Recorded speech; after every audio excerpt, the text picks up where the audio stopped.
നമസ്കാരം. സുഗതകുമാരി ടീച്ചറിന്റെ ഒയ്ത്തായിനാടാം എന്ന കവിതയാണ് ഞാനിവിടെ ചൊല്ലാൻ പോകുന്നത്.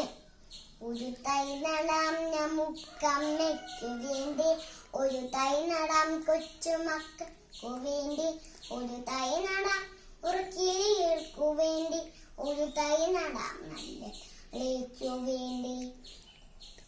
ഇത് പ്രാണവായുവിനായി നടുന്നു, ഇത് മഴക്ക തൊഴുതു നടുന്നു.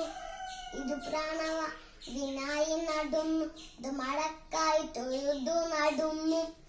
അഴകിനായി തണലിനായി തൻ പഴങ്ങൾക്കായി 100 തൈകൾ നടുന്നു.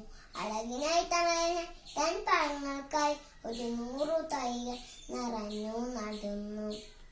ഒരു തൈ നടാം നമുക്കമ്മയ്ക്കു വേണ്ടി, ഒരു തൈ നടാം കൊച്ചുമക്കൾക്കു വേണ്ടി, ഒരു തൈ നടാം കിളികൾക്കു വേണ്ടി, ഒരു തൈ നടാം നല്ല നാടിനു വേണ്ടി.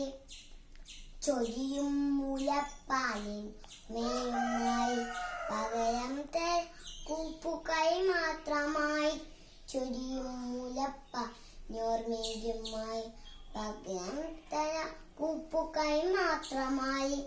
ഇത് ദേവി ഭൂമിയുടെ ചൂടൽപ്പം മാറ്റാൻ നിറകണ്ണുമായി ഞാൻ ചെയ്യുന്ന പൂജ.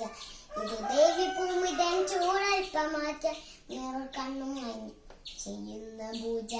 ഒരു തൈ നടാം നമുക്കമ്മയ്ക്കു വേണ്ടി, ഒരു തൈ നടാം കൊച്ചുമക്കൾക്കു വേണ്ടി, ഒരു തൈ നടാം 100 കിളികൾക്കു വേണ്ടി, ഒരു തൈ നടാം നല്ല നാടിനു വേണ്ടി. Thank you.